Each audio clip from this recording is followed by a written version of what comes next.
आज के दिन, बड़े ध्यान से सुनना जो लोग नहीं रहते ना एकादशी व्रत, आज के दिन ना तो अन्न खा सकते हो और ना अन्न खिला सकते हो। खाने में भी दोष है और खिलाने में भी दोष है। अन्न में कलयुग है इस दिन, तो अन्न अगर जैसे बहुत सारे लोग घर में भिक्षुक भी आया है, कोई भिक्षा मांगने आया है, तो आज के दिन उनको हम अन्न नहीं दे सकते। फल दे दो, पैसा दे दो, कपड़ा दे दो, पर अन्न नहीं दे सकते। इसका उदाहरण है नामदेव जी। एकादशी का व्रत है, ठाकुर जी बोले चलो, ठाकुर जी हैं तो पूरे खुरापाती, खूब उधम मत करते हैं, अपने भक्तों के साथ कुछ ना कुछ लीला करते रहते हैं, खेल रचाते रहते हैं। तो एकादशी के दिन ही आ गए ब्राह्मण बन के, साधु बन के, और आकर के नामदेव जी के दरवाजे भिक्षाम देही, भिक्षाम देही। नामदेव जी बड़े प्रसन्न हुए, साधु आए, संत पधारे एकादशी को, बड़ा भाग्य हमारा। नामदेव जी ने कहा आइए प्रभु, हे ब्राह्मण देवता आइए पधारिए, आपका स्वागत है, विराजिए, क्या लेंगे आप? बोले 10 दिन से बड़ी तगड़ी वाली हमको भूख लगी है, पेट में एकदम खलबली मची है, चूहा कूद रहे हैं, हमको रोटी चाहिए, हम भोजन पाएंगे। तो नामदेव जी ने हाथ जोड़ के कहा प्रभु देखो, हे ब्राह्मण देवता आप पधारे, ये बड़ा सौभाग्य हमारा, पर देखो आज के दिन हम आपको अन्न तो नहीं खिला सकते। ब्राह्मण बोलते हमको भूखा रखेगा? बोले नहीं, और बहुत बहुत वैरायटी है हमारे पास, दूध पी लो। बोले नहीं, हमको सूट नहीं करता दूध। छाछ पी लो? बोले नहीं, जुकाम हो रहा हमको। फल खा लो? बोले ना, सर्दी में कोई फल खाते हैं। सब बहाने बना दिए ठाकुर जी ने। और लोग आए और आस पड़ोसी भी इकट्ठे हो गए, क्योंकि ब्राह्मण देवता जब भगवान बन के आए, पूरे नाटक तामझाम कर रहे हैं, चीख रहे हैं, जोर जोर से बोल रहे हैं, बोले हम तो भोजन करेंगे, हम तो रोटी खाएंगे, ब्राह्मण को भूखा रखेगा आज के दिन? आस पड़ोस वाले आ गए, बोले हे ब्राह्मण देवता अब इनका नियम है तो कोई बात नहीं, हमारे घर आ जाओ, हमारे घर भोजन पालो। ब्राह्मण रूप में, स्वरूप में भगवान बोले ना पाऊंगा तो नामदेव के घर का ही पाऊंगा, मर जाऊंगा इस देरी पे पड़ा पड़ा अर्थी उठा के ले जानी पड़े, पर पाऊंगा तो इसी के हाथ का। नामदेव जी कह रहे महाराज ये आपकी इच्छा हम पूरी नहीं होने दे सकते। ठाकुर जी कह रहे हम प्राण त्याग देंगे, ब्राह्मण रूप में भगवान कह रहे प्राण त्याग देंगे। नामदेव जी बोलो आपकी इच्छा। कठोर हो गए नामदेव जी। सब कह रहे अच्छा मतलब तुम्हारा नियम इतना तगड़ा है कि ब्राह्मण हत्या, ब्रह्म हत्या दुनिया की सबसे बड़ा पाप, कभी उबर नहीं पाओगे उससे, ये तुम्हें स्वीकार है? बोले हाँ। और महाराज जैसे नामदेव जी ने कहा, ठाकुर जी चारों खाने चित्त पड़ गए, एकदम बेहोश होकर, मूर्छित होकर धड़ाम गिरे, जानबूझ के सब नाटक। नामदेव जी पूरी रात्रि बैठे बैठे बैठे ब्राह्मण के पास कीर्तन करते रहे, पर अन्न नहीं खिलाएंगे। अगले दिन द्वादशी की तिथि आई, सुबह में। अब देखो बस ये भाव समझिए इस बात का। नामदेव जी सुबह होते ही जैसे द्वादशी तिथि लगी, एकादशी का पारायण हुआ, सोई नामदेव जी ने चिता जलाई, अग्नि जलाई, और अग्नि जला के बोले कि ब्राह्मण देवता का दाह संस्कार बाद में, पहले मैं इस अग्नि में बैठूंगा। क्यों? क्योंकि मेरे दरवाजे एक ब्राह्मण की हत्या हुई, अब ये शरीर नहीं बचेगा, त्याग दूंगा इस शरीर को। अपना नियम भी ना टूटे, लेकिन एक ब्रह्म हत्या मुझसे हुई, ब्राह्मण हत्या हुई, अब मैं शरीर। पत्नी बोली जी हम भी आपके साथ प्राण त्यागेंगे। बेटा बोला हम भी आपके साथ इसी अग्नि में समाहित हो जाए। पूरा घर तैयार हो गया अग्नि में कूदने के लिए। अब ठाकुर जी ने जब देखा आपको चांस नहीं, नाटक खत्म करना पड़ेगा, तो ठाकुर जी अपने वेश में आ गए। भगवान ने कहा हम तुझ पे बड़े प्रसन्न हुए नामदेव, ये हमारी परीक्षा थी और इस परीक्षा में तू एकदम अच्छे वाले नंबरों से पास हो गया। ऐसे नामदेव जी के जीवन की कथा है कि प्राण त्यागने के लिए, अपराध पाने के लिए तैयार हो गए, पर एकादशी को अन्न न खाया न खिलाया। तो इससे मतलब बस इतना सही है। ये कथा इसलिए हमने सुनाई कि जो अब तक एकादशी नहीं करते हो, ये कथा सुन के एकादशी करो। आज के दिन अन्न से दूर रहो, भोजन।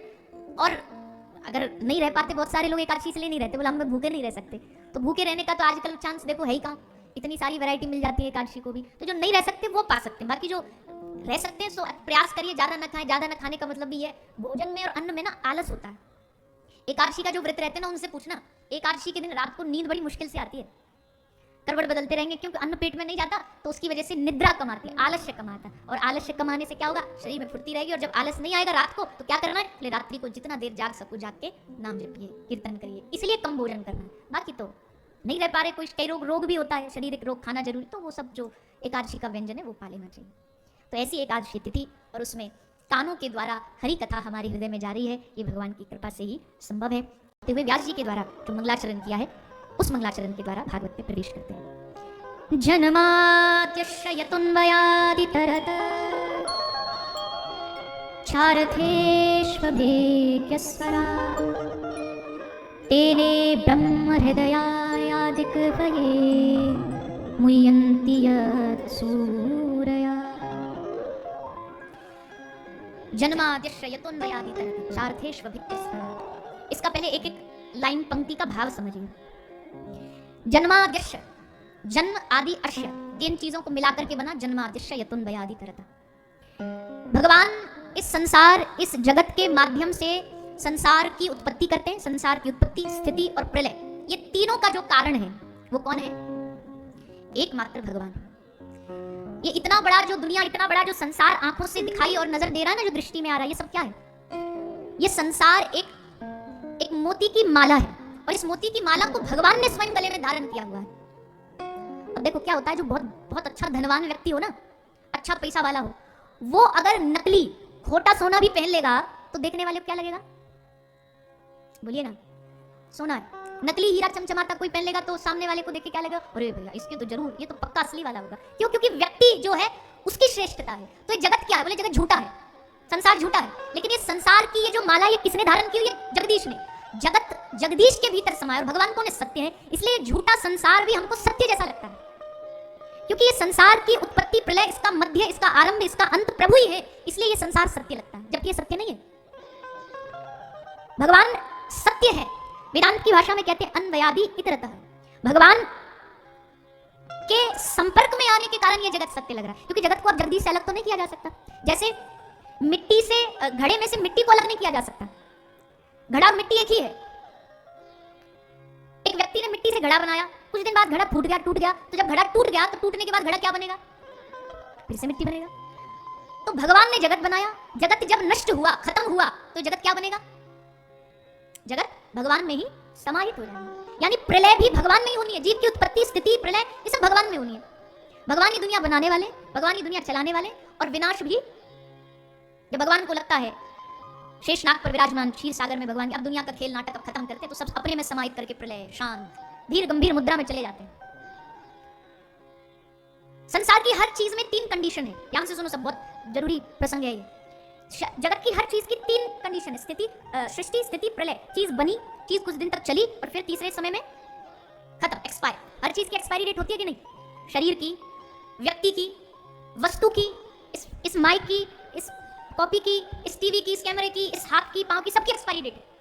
अब ये है तो इसका मतलब इसका कहीं कोई प्रोडक्शन है, कहीं ये बना है, तो बना, चला और फिर मिट गया। लेकिन हमें 2 चीज तो अच्छी लगती है। हमें सृजन अच्छा लगता है, हमें पालन अच्छा लगता है, हमें विनाश अच्छा नहीं लगता। विनाश में हम दुखी हो जाते हैं, कोई व्यक्ति जाता है हम दुखी हो जाते हैं। लेकिन भगवान तीनों ही स्थितियों में सम रहते हैं। दुनिया बनाते तो खुश नहीं होते, पालन करते तो अभिमान नहीं करते, और विनाश करते हैं तो उदास नहीं होते। ये भगवान की सृष्टि की और हमारी सृष्टि में थोड़ा अंतर है।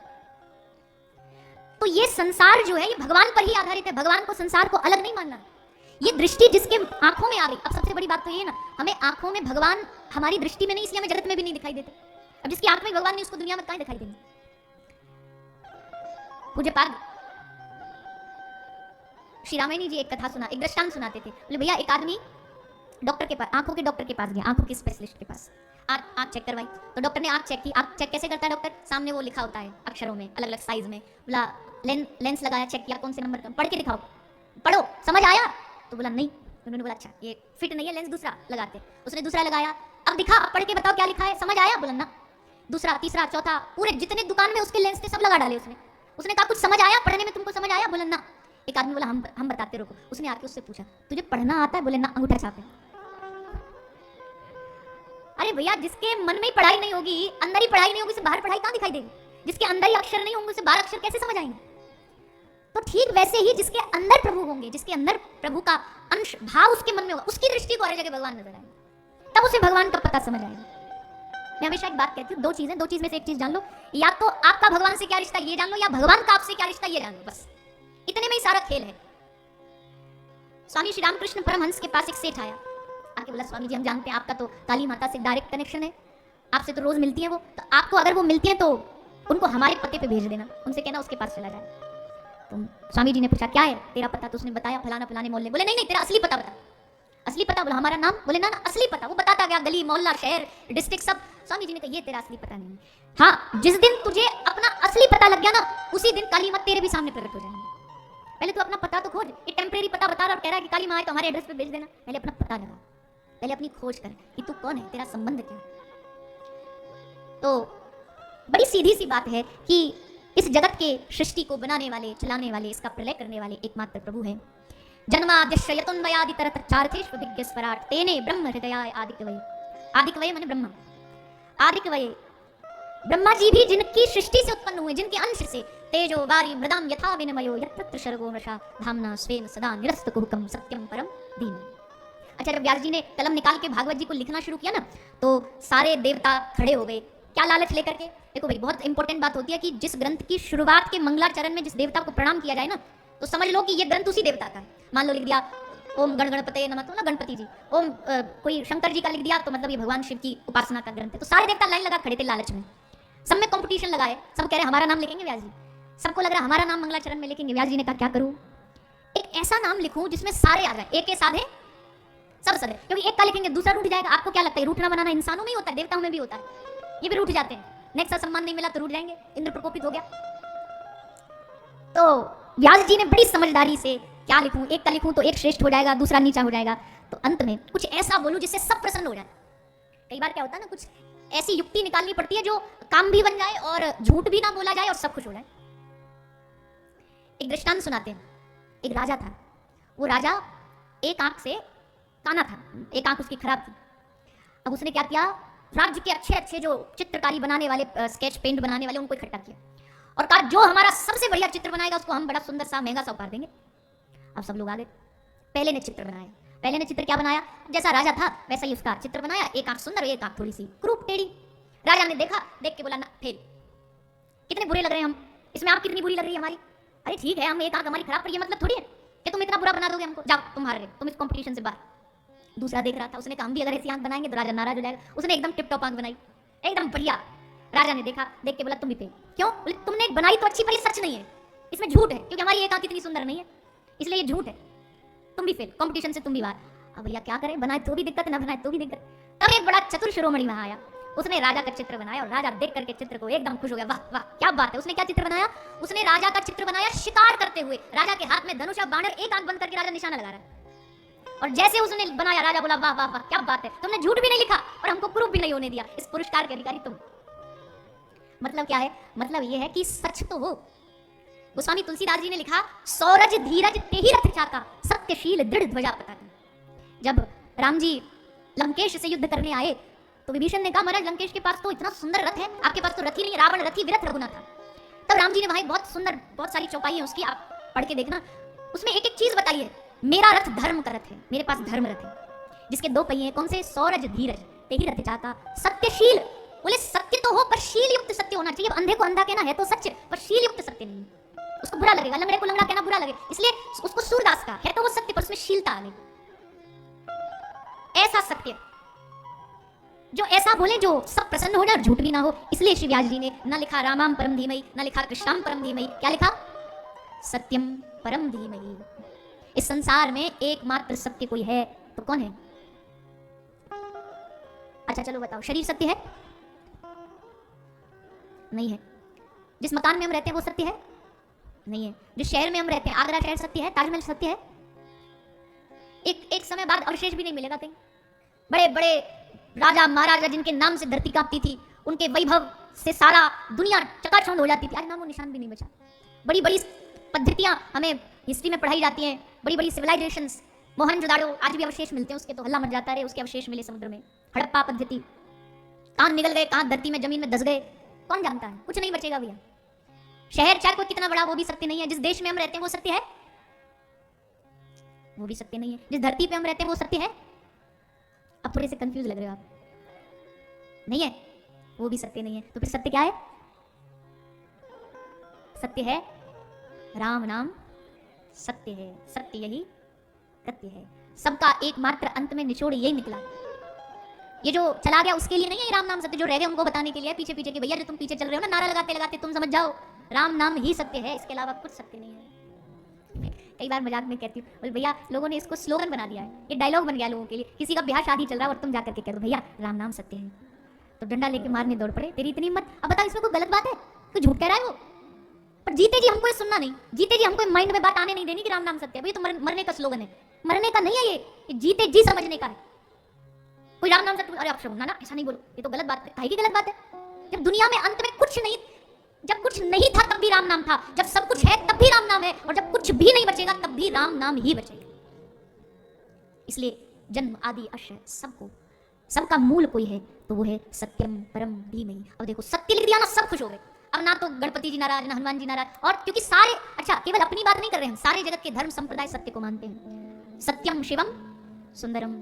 कोई देवी का भक्त हो तो क्या कहता है जयकारा लगाते हुए, सांचे दरबार कीजिए।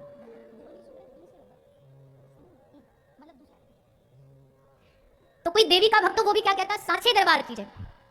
पंजाब चले जाओ, आद सच जुगाद सच, सत श्री अकाल, वहां भी सत्य है। सब जगह सत्य की ही पूजा है, सत्य ही प्रमाण है, सबका आधार सत्य है। तुम राम वाले हो, कृष्ण वाले हो, दुर्गा वाले हो, चाहे तुम किसी को भी मानने वाले हो, सत्य को तो सबको मानना पड़ेगा। कोई कितने भी धर्म के नाम पे लड़ ले भैया, पर मूल में तो सबका सत्य ही है, सत्य है, सनातन है, नित्य निरंतर है, कभी न मिटने वाला है। इसलिए व्यास जी ने बड़ी सुंदरता से भागवत कथा का मंगलाचरण किया इस श्लोक के साथ, बड़ी सुंदर व्याख्या करी। अच्छा, अब सत्य में भी, अब सत्य भी कई प्रकार की उसमें गुण गिने गए हैं। एक व्यवहारु सत्य होता है, एक परम सत्य होता है। भगवान कौन है? सत्यम परम, परम सत्य है। परम सत्य की यहां पर वंदना की गई है। भागवत का पहला श्लोक मंगलाचरण का प्रथम श्लोक।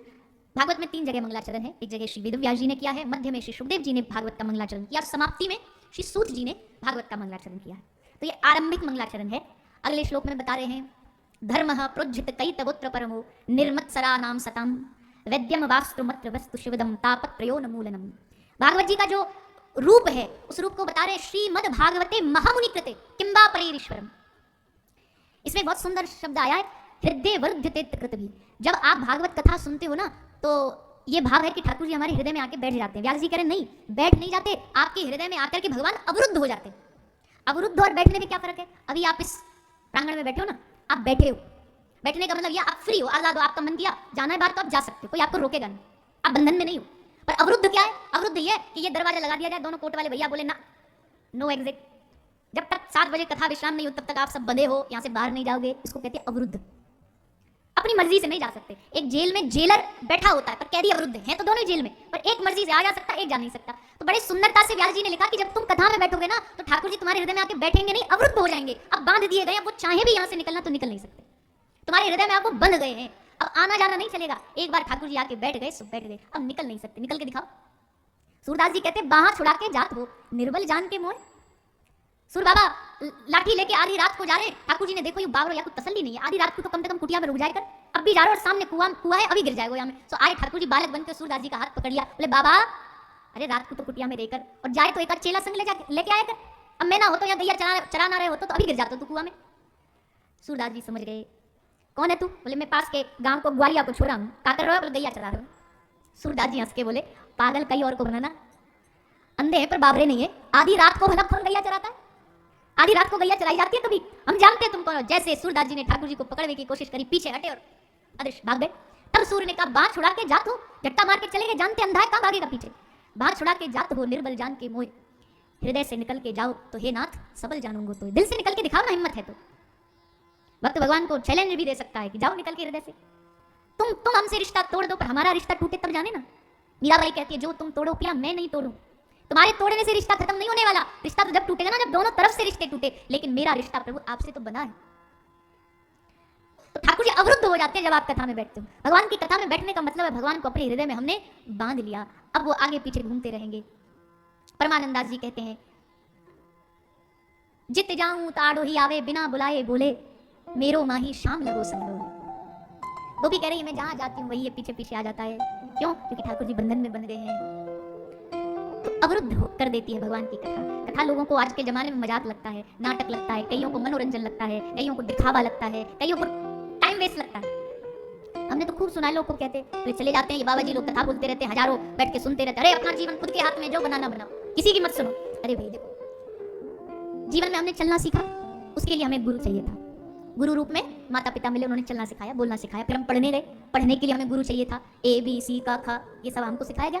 हम फिर और बड़े हुए, हमें नौकरी के लिए गुरु चाहिए था, हम कॉलेज गए, वहां हमको गुरुओं ने बताया ऐसे काम करो। हमने ड्राइविंग सीखी, उसके लिए हमें गुरु चाहिए था। हमने तैरना सीखा, उसके लिए हमें गुरु चाहिए था। तो हमें भक्ति सीखने के लिए क्या गुरु नहीं चाहिएगा? बताओ जरा। बोले नहीं वाया वाया गुरुओं के चक्कर में नहीं जाना। बहुत लोग कहते हैं बोले वाया वाया गुरुओं के चक्कर, भगवान से हमारा डायरेक्ट कनेक्शन। अरे तुम इतने बड़े नहीं हुए अभी कि तुम डायरेक्ट भगवान से कनेक्शन बना लोगे, अभी चाहिए गुरु। अभी उन गुरु के सहारे ही तुम भगवान तक पहुंच पाओगे, नहीं तो नहीं पहुंच सकते। भक्ति क्या इतनी आसान है कि अपनी मर्जी से मन मर्जी की भक्ति करके पहुंच जाएंगे? बिल्कुल नहीं। हाँ, गुरु बनने से पहले, जैसे बच्चे को स्कूल में भेजने से पहले ही माँ बाप घर में ही थोड़ा थोड़ा एक आध पोयम कविता सिखा दी, एक आध कोई ABCD सिखा दी, ये सब सिखाने लगते हैं। पर असल जो ऑथेंटिक जो एजुकेशन मानी जाएगी वो तो तभी मानी जाएगी जब स्कूल से सर्टिफिकेट मिलके आएगा कि भाई फर्स्ट क्लास पास हो गया, सेकंड पास हो गया। एक गारंटी जरूरी है, एक ऑथेंटिसिटी जरूरी है। एक सर्टिफिकेट जरूरी है, और सर्टिफिकेट बिना गुरु के कोई दे नहीं सकता है। अच्छा, किस किस के गुरु हैं यहाँ जरा हाथ उठा के बताइए, और जिनके नहीं है हम ही सबके गुरु हैं। हम क्यों बनाए गुरु? अच्छा, पता नहीं लोग कहाँ कहाँ से बातें बना देते, लेकिन जब तक पति हो तब तक गुरु नहीं बनाना चाहिए, पति ही तुम्हारा गुरु है। कोई कुछ कह देता, कोई बात बना देता, कोई बात बना देता। अरे भैया, सब अपनी अपनी जगह। बोले शास्त्र कह रहे कृष्णम वंदे जगत गुरु, अब जरूरत नहीं है गुरु की। ये बात एकदम सत्य है। हाँ, प्रभु सबके गुरु हैं, वो जगत गुरु हैं, पर इसका मतलब वो नहीं है अरे भगवान भी आज तो भी उनके गुरु थे। शांडिल्य ऋषि उनके ब्रज में गुरु बने, उज्जैन में संदीपनी महर्षि उनके गुरु बने। गुरु की आवश्यकता तो उनको भी पड़ी। इसलिए कोई ये सोच रहा बोले नहीं भगवान के भजन के लिए तो हम खुद ही पार हो जाएंगे, ना, खुद पार नहीं हुआ जा सकता है। और फिर अब क्या बोलते हैं, बोले भैया गुरु कोई अच्छा मिलेगा तब तो बनाएंगे। बात सच है, श्रेष्ठ गुरु ढूंढो, पर देखो आज के जमाने में ये आशा करना कि कोई परमहंस गुरु मिले तभी बनाएंगे, रह जाओगे। भगवान की कृपा से आज भी अच्छे महापुरुष हैं, पर हो सकता है सबको दत्तात्रेय भगवान न मिले, सबको सनकादिक ऋषि जैसे न मिले, सबको सुखदेव जी जैसे न मिले, पर जो मिले मध्यम कोटि के गुरु मिलेंगे आज के जमाने में। अगर मध्यम कोटि गुरु भी मिले, लेकिन हमको उनको सहज नहीं समझना, हमको उनको श्रेष्ठ समझना है, हमको उनको ऊंचा समझना है, उनको कृष्ण कृपा मूर्ति समझना है कि प्रभु ही अपना स्वरूप बदल करके ये गुरु रूप में कृपा मूर्ति में हम सब जीवों पर कृपा करने के लिए आए हैं। देखो भैया, अब आप रसोई में रोटी चाय जो ऐप होता है ना, वो आप चाहे 1000 रुपया का लगवा लो, 50,000 का लगवा लो, चाहे आप उसमें सोने का लगवा लो, पानी तो सब में एक समान आएगा ना। भगवान की कृपा पानी है, जल है। अब किसी को गुरु थोड़ा श्रेष्ठ हो गया, किसी को कोई मध्यम भी मिल जाते हैं, कोई बात नहीं, पर उनमें जो कृपा बरस रही है ना उसका महत्व है। गुरु तो टोटी है, गुरु तो उस टोटी का काम करता है, कृपा कहीं और है, कृपा वहां से उनके माध्यम से बरसाई जा रही है। इसलिए अपने गुरु को कभी साधारण नहीं समझना, बस ये भाव रखना है। आजकल अगर कहीं भी थोड़ा बहुत गुरु और शिष्य में कोई थोड़ा बहुत मिलावट चल रही है ना, झोल चल रहा है, तो उसका एक कारण ये भी है, लोभी गुरु लालची चेला बीच नरक में ठेलम ठेला। ये जो शिष्य भी जो बनते ना, अरे आजकल गुरु कहाँ मिलते अच्छे, अरे आजकल शिष्य भी तो अच्छे नहीं मिलते। शिष्यों को क्या चाहिए गुरुओं से? कितने ही बिरले शिष्य होंगे जो गुरु के चरणों में जाके कहते हो गुरु जी कुछ नहीं चाहिए हमें आपसे, हमारे हृदय में बस कृष्ण भक्ति प्रज्वलित करो। क्या मांगते हैं हम क्या मांगते हैं? गुरुजी बेटा पढ़ाई नहीं कर रहा, गुरुजी बेटे को नौकरी लग जाए, गुरुजी बहू अच्छी आ जाए, ये सब तो मांगते हैं संसार की चीज। पहले अच्छे शिष्य बनो, मांग अच्छी करो। नौकरी दुनिया का कोई सेठ भी दे सकता है, बहू कोई दुनिया में और भी दिला सकता है, लेकिन कृष्ण भक्ति गुरु के अलावा कोई नहीं दे सकता। भगवत भक्ति एक गुरु ही दे सकता है।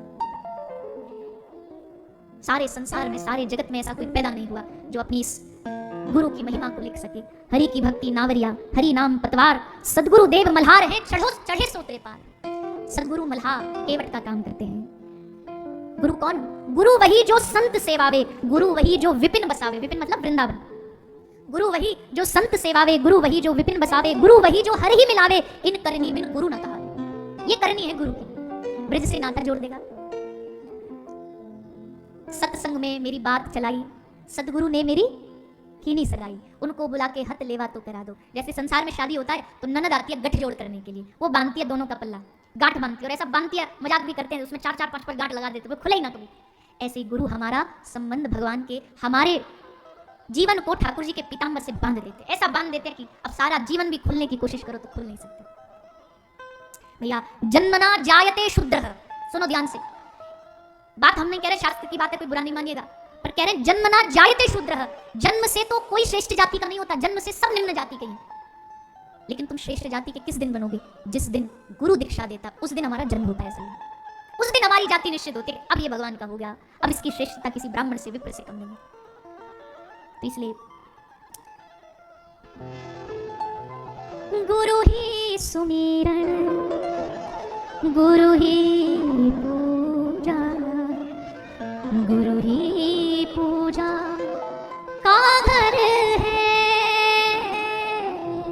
गुरु ही सुमिरन, गुरु ही पूजा, गुरु ही पूजा का घर है। गुरु ही है जगदीश्वर साधो, गुरु ही है जगदीश्वर साधो, और गुरु परमेश्वर है।